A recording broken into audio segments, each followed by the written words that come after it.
Toda esta protesta es transversal. Hay correístas, anticorreístas, que a mí nunca me ha gustado la definición de correísmo, pero ellos mismos la instauraron. No, hay una indignación total, la economía está en recesión, pero solo por malos manejos. Mm, Durante los 10 años de mi gobierno invertimos cerca de 100.000 millones de dólares. La deuda externa solo creció de 13.000 a 27.000 millones de dólares, 14.000 millones en 10 años. En 2 años la han hecho crecer a 15.000 millones más y sin ninguna obra. Sin ninguna obra, no hay nada. mm. ¿No? ¿Qué hicieron con ese dinero? Una de las grandes incógnitas. Y el manejo nos tienen en recesión, el desempleo ha crecido, la inseguridad, la corrupción, los puestos públicos están tarifados. Entonces la gente ya está verdaderamente harta. La pregunta es, nosotros a veces hacemos paralelismos con lo que ocurre en la Argentina, a veces encajan, a veces no. Le pregunto a usted, que también conoce nuestra realidad, la de nuestro país, la Argentina. El gobierno de Macri, por ejemplo, cuando tiene problemas económicos suele hacer referencia, él dice, a la pesada herencia, ¿no? En este caso al kirchnerismo. No sé si usan ese término allí en Ecuador, pero algunos se preguntan... También, Todos los ¿no? días. Bueno, Todos tengo los entendido días, que... pero eso funciona 2 meses. Pero 6 quieren meses, cerrar un el año. déficit Mira lo que fiscal pasó en Argentina, ya el Sí, cuarto año nadie lo cree, pues en Ecuador ya el segundo año nadie lo cree. claro. Nosotros tenemos una economía creciendo, ¿no? Duplicamos el tamaño de la economía, fuimos los campeones regionales en disminuir pobreza, inequidad. Hay 500.000 pobres más, casi 3 puntos más de pobreza en estos 2 años. Y sin ningún factor externo, me refiero a ninguna causa ajena al país como nosotros tuvimos que enfrentar, desplome en los precios del petróleo, Claro. terremoto en Manaví, nada de eso, Ahora, solo mal manejo. ¿y déficit fiscal quedó cuando usted dejó el poder? Porque quizás a eso apunta este gobierno. Dice, bueno, hay déficit fiscal muy grande, no podemos imprimir billetes porque la economía es dolarizada y tenemos que acudir al Fondo Monetario. Eso es lo que dice este gobierno. Me interesa su opinión. Pero, oye, había 10.000 alternativas. Sí, se quedó un déficit fiscal porque hicimos importantes inversiones donde solo nos tocó pagar para que ellos recojan los frutos, por ejemplo, desarrollar el campo ITT. Eso les está dando 1.000 millones. Yo solo gasté plata en eso.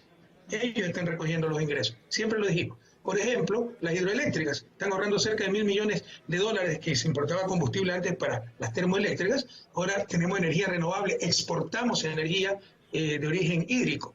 Por ejemplo, la repotenciación de la refinería Esmeralda, 300 millones por aumento de la eficiencia, nos ahorra en importación de combustible. Eso nos ahorra divisas y genera ingreso fiscal, ahorro neto fiscal de cerca de 2.300 millones de dólares, 2.3% del PIB. Lo que es directamente para el Estado, para el sector público, porque ahí los multipropósitos, evitando inundaciones, son centenas de millones que van al sector privado, la conectividad, las nuevas carreteras, la seguridad, eso es incuantificable cuánto ahorra al país, al sector privado y cuánto aumenta la competitividad. Recibe un país mucho mejor del que nosotros recibimos, pero los ineptos tienen que buscar algún pretexto. Y hubo un déficit fiscal que tuvo hasta terremoto, por favor. 2016 tuvimos un terremoto que nos hizo perder más de 3 puntos del PIB, que nos olvidamos de esas cosas. Pero estaba todo perfectamente financiado. Y cortaron la fuente de financiamiento interno para privilegiar los negocios privados. Por ejemplo, seguridad social. Restauraron un subsidio inútil que es el 40% de las pensiones, porque tiene exceso de liquidez en el Seguro Social, pero cuando se daba ese subsidio, que es más de 1.000 millones de dólares, el Seguro Social compraba bonos al Estado y lo financiaba. Prohibieron aquello, esa plata va a financiar Estados Unidos, va al exterior. El Banco Central, donde tiene la plata del propio Estado, que le da a los municipios, universidades públicas, creamos una cuenta única del Tesoro, ¿no? Y hay reservas en el central que es dinero público. Le prohibieron financiar al Estado. Entonces, ellos mismos se dieron el tiro en el pie, cortaron toda la fuente de financiamiento y solo le quedó recurrir al Fondo Monetario. Pero fue una crisis inducida. Eso es lo que buscaban. Ahora, Correa, bueno, siguiendo con este paralelismo que es inevitable para nosotros porque también atravesamos una crisis económica, también la Argentina tuvo que recurrir al Fondo Monetario Internacional, se habla allí de un paquetazo de medidas que fueron el detonante del caos en las calles. ¿Cómo se sale? Porque hoy en la Argentina, bueno, también estamos en una transición, ¿no? Electoral, pero ¿cómo se sale y que esa salida sea la mejor para cada uno de los ciudadanos? Estamos hablando tanto de la Argentina como de Ecuador. Allí se habla de condicionamientos del Fondo Monetario Internacional, como por ejemplo reforma laboral, reforma tributaria. Mire, tanto en Argentina como en Ecuador, el estado calamitoso de la economía es mal manejo de la economía. Oiga, quieren decir que están reparando los problemas del pasado, entonces sacando los subsidios, controlando el gasto público y cada vez la gente vive peor. Entonces, la gente lo que está diciendo, bueno, vuélvanos a lo que era tan malo antes, porque realmente vivamos mejor. O sea, no se puede ya distorsionar la realidad, sobre todo cuando ya pasan algunos años con el nuevo gobierno y con el cuento de que todo fue culpa del anterior. Todo es mal manejo económico. No ha habido grandes cambios en el entorno internacional, no ha habido grandes choques, como nosotros sí sufrimos en el 2015-2016, ¿no? Entonces, y por lo tanto no es tan difícil remediar las cosas. Le pongo otro ejemplo. El talón de Aquiles de los países en vía de desarrollo no es el sector fiscal, eso es ideológico. Es para minimizar el Estado. Por ejemplo, la reforma laboral va contra los empleados públicos. Quieren desmantelar el Estado para que tenga negocio. Y algunos no entienden, ¿no? Reducción de funcionarios públicos, 20%, maravilloso. No entienden que va a dejar de proveer ciertos servicios que lo va a hacer el sector privado y va a tener que pagar por esos servicios, por ejemplo, educación, salud, etcétera. Entonces, quieren desmantelar el Estado, ¿no? Y no había ningún factor real, ¿no? que vaya a afectar a la economía. Es mal manejo, ¿no? Y estos fundamentalismos ideológicos de querer minimizar el Estado, querer supuestamente hacer todo que sean los precios del mercado, en economías como las nuestras, con pobreza generalizada, y ahí están las consecuencias. Y en ese sentido, ¿usted cree que es necesario un adelantamiento de las elecciones? Se lo pregunto porque hay diputados que responden a su espacio y están pidiendo la destitución de Lenín Moreno. Ya, se me fue la idea, le decía, el talón de Aquiles de una economía en vías de desarrollo no es el sector público, eso es ideológico. Eso lo dice el sector privado empresarial, el Fondo Monetario, para cogerse todos los negocios.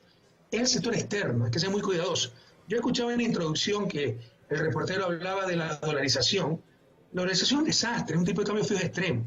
Miren lo que le pasó con la convertibilidad, que es un sistema menos rígido que la dolarización. ¿Y por qué estalló la convertibilidad? Cuando ya no entra en dólares, cuando ya han vendido hasta la camisa, Menem, no privatizando todo eso, ya fue insostenible la convertibilidad. Nosotros hicimos sostenible la dolarización, pero no es un sistema que conviene a nuestros países. En todo caso, cuando pierdes moneda nacional, para equilibrar el sector externo o proteger el sector externo, que te puede hacer estallar la economía, solo te queda la política comercial. Estos señores sacaron todos los aranceles, o muchos los aranceles, con lo cual deja expuesto al sector externo, perjudica la producción nacional y deja de recibir ingreso fiscal, pues.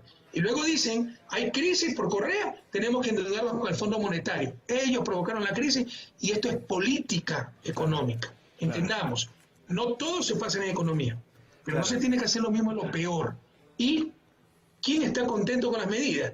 Te dice quién tiene el poder. Si están contentos los banqueros, los grandes empresarios, el gran capital, y el que está triste es el obrero, el campesino, el transportista, quiere decir que el poder volvió a manos de unas cuantas élites. Claro, recién mi compañera le preguntaba si es necesario, por ejemplo, adelantar las elecciones. Alguien que nos está escuchando hablar, a usted y a nosotros, y sin conocer la política de Ecuador, sin seguirla de cerca, dirá, Correa está hablando de el presidente que es de otro partido. Y bueno, a ellos le contamos, no tienen por qué saberlo, que Lenín Moreno fue vicepresidente suyo, que fue un candidato que usted en su momento apoyó, pertenecía al mismo espacio. La pregunta son dos. ¿Qué le pasó a Lenín Moreno, según su parecer? Y en todo caso, ¿y ahora qué hacemos? Porque hace poco que asumió y quedan unos años todavía de su mandato.